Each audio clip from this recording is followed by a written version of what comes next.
कामचोर देवरानी। एक बार की बात है, सुषमा अपने पूरे परिवार के साथ खुशी खुशी मोहन नगर में रहती थी। उसकी 2 बहुएं थी, पल्लवी और शिवानी। एक दिन दोनों बहुएं रसोई में काम कर रही होती है कि तभी उनकी सास सुषमा उन्हें बुलाती है। अरे बहू, जरा इधर तो आना। शिवानी, जरा जाकर देखना सासू माँ क्या कह रही हैं। दीदी आप ही देख लो ना जाकर, आपको भी तो सुनाई दे रहा है। अरे मैं आटा गूंद रही हूँ ना, तुम चली जाओ। हाँ तो मैं भी तो सब्जी काट रही हूँ ना दीदी। अरे बहू जल्दी आओ। ओह, ये तो जाएगी नहीं, मैं ही जाकर देखती हूँ कि क्या करना है।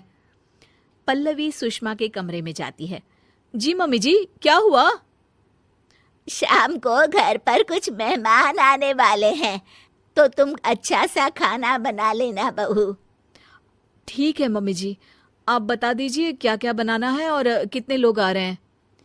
सुनील की मौसी जी और उनका पूरा परिवार आ रहा है। कुल मिलाकर 3 लोग और हमें मिलाकर हुए 9 लोग।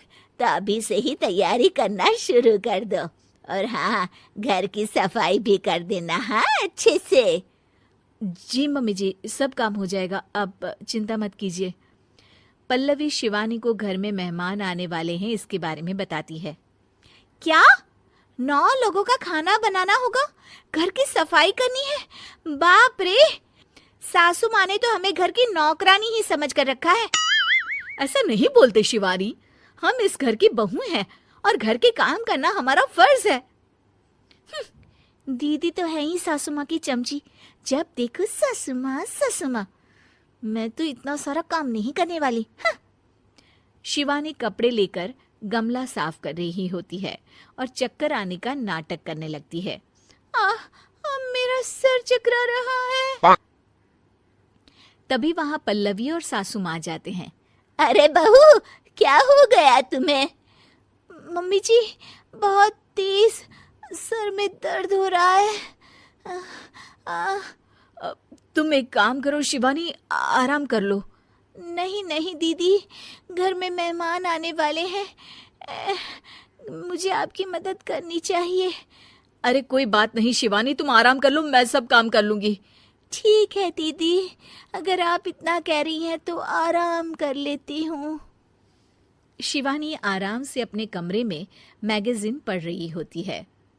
इसे कहते हैं आराम की जिंदगी।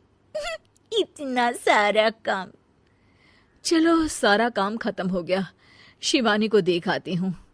शिवानी अपने कमरे में ईयरफोन में गाने सुनते सुनते सो जाती है और उसके साइड में मैगजीन भी रखी होती है। पल्लवी वहां आ जाती है और वो सब देखती है। ओहो, तो मतलब सब काम चोरी का बहाना था। अभी बताती हूँ इसको। घर का सारा काम मुझे करना पड़ा और ये महारानी यहाँ मैगजीन पढ़ रही है, गाने सुन रही है। पल्लवी रसोई से एक प्लेट और चम्मच लेकर आती है और शिवानी को थाली बजाकर उठाने लगती है। शिवानी अचानक से उठती है। उठ गई महारानी, गाने भी सुन लिए, मैगजीन भी पढ़ ली। तुम तो बहुत बड़ी झूठी निकली शिवानी। तुमने सर दर्द का बहाना बनाया ताकि काम करने से बच सको। हाँ बनाया बहाना, तो क्या करती, इतने सारे काम करती। मुझे कोई शौक नहीं है चापलूसी का। क्या चापलूसी? तुम्हें लगता है कि मैं सारे काम चापलूसी के लिए कर रही हूँ? और नहीं तो क्या। तभी वहां सासू माँ आ जाती हैं। अरे बहू, वो लोग बस आने ही वाले हैं, तुम तैयारियां कर लो। जी सासू माँ, तुझे तो मैं बाद में देखती हूँ। सब खाना खाने बैठते हैं और खाना शुरू करते हैं। तभी सुनील की मौसी बोलती है। वाह भाई वाह, खाना तो बहुत ही अच्छा बना है सुषमा जी, एक एक चीज में क्या स्वाद है। ये सुनकर शिवानी मुंह बना लेती है। उसे अपनी जेठानी की इतनी तारीफ रास नहीं आती। आपकी बहुएं तो बहुत ही अच्छा खाना बनाती हैं। हाँ, बनाती तो दोनों ही अच्छा है, पर आज ना ये सारा खाना बड़ी बहू ने बनाया है। छोटी बहू की तबीयत ठीक नहीं थी, सो इसलिए। मानना पड़ेगा सुषमा जी, आपकी बड़ी बहू तो बहुत ही गुणवान है। पल्लवी की तारीफ सुनकर शिवानी को जलन होती है। पल्लवी ये सुनकर खुश हो जाती है और शिवानी की तरफ देखकर उसे चिढ़ाती है। कुछ देर बाद मेहमानों के जाने का वक्त हो जाता है। मौसी जी सबके लिए उपहार लाई होती है। वो सबको शगुन के पैसे देती हैं और अंत में पल्लवी के पास आती है।